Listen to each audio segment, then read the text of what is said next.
خالق جلال نے ارشاد فرمایا یا ایھا الذین آمنوا کتب علیکم الصیام، اے ایمان والو اللہ نے تم پر روزے فرض کیے ہیں، کما کتب علی الذین من قبلکم،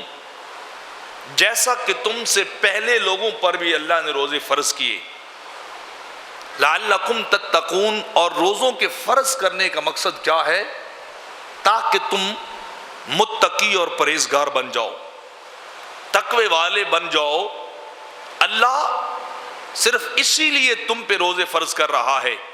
کہ وہ چاہتا ہے کہ ان روزوں کی روحانی اثرات اور ان روزوں کے روحانی معاملات بندے کو اوپر طاری ہوں اور بندہ گناہ سے بچنے والا بن جائے، بندہ بدکاری سے بچنے والا بن جائے، بندہ ہر وہ جگہ جہاں جانے سے یا جس کام کے کرنے سے اللہ نے منع کیا ہے بندہ اس کام سے رک جائے، اور ہر وہ کام جس کے بجا لانے کا اللہ رب العزت نے حکم دیا ہے بندہ وہ کام بجا لانے والا ہو، بندہ وہ کام کرنے والا ہو۔ فرمایا فقط ہم نے روزے تمہارے اوپر اس لیے فرض کیے ہیں۔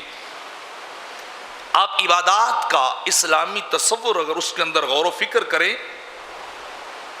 تو اس کا کوئی نہ کوئی مقصد اور مدعا ہمیں نظر آتا ہے۔ جیسے نماز کے بارے میں ارشاد فرمایا ان الصلاۃ تنہی عن الفحشاء والمنکر، کہ نماز برائی اور بے حیائی سے روکتی ہے۔ اسی طرح باقی عبادات ہیں جن کا کوئی نہ کوئی روحانی اثر بندے کو اوپر وارد ہوتا ہے، یہ صرف پریکٹس یا اپنی اطاعت اور اپنی حاکمیت کو دکھانے کی بات نہیں ہے کہ اللہ رب العزت یہ چاہتا ہے کہ میں دکھاؤں کہ لوگ مجھے جھکتے ہیں، میرے حکم کو مانتے ہیں۔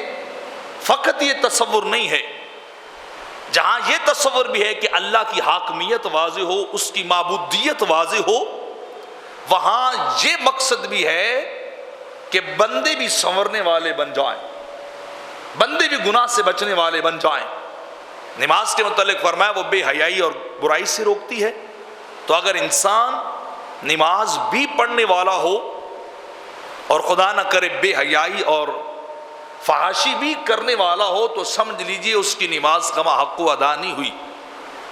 اس کی نماز کے روحانی اثرات اس بندے کو اوپر وارد نہیں ہوئے،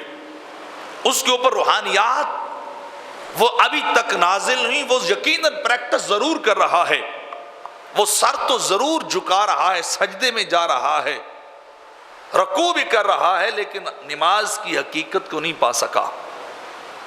تو اسی طرح فرمایا روزے ہم نے اس لیے فرض کیے کیا تاکہ تم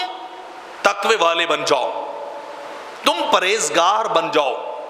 جیسے میرے آقا علیہ الصلوۃ والسلام فرماتے ہیں کہ جو شخص روزہ رکھ کر بھی جھوٹی بات اور اس پہ عمل نہ چھوڑے تو اللہ رب العزت کو اس کی بھوک اور پیاس کی ضرورت نہیں ہے، رب کائنات کو اس بات کی ضرورت نہیں کہ وہ سارا دن بھوکا رہے، سارا دن وہ پانی نہ پیے اور بس اپنے منہ کو بند رکھے، باقی وہ گناہ کرتا رہے، بدکاریاں کرتا رہے، غلط کام کرتا رہے، انسان کی زبان غلط گفتگو کرتی رہے، کان اس کے غلط چیزیں سنتے رہیں، نگاہ انسان کی روزے کے باوجود حرام چیزوں کو دیکھتی رہے، تو اللہ رب العزت کو پھر صرف اور صرف بھوک اور پیاس کی ضرورت نہیں ہے کہ رب کائنات چاہتا ہو کہ بندوں کو بھوکا رکھا جائے، بندوں کو بھوک برداشت کروائی جائے۔ فرمایا روزے کا فقط یہ مقصد نہیں ہے، مقصد کیا ہے کہ انسان کے اندر تقوی آ جائے، انسان متقی بن جائے،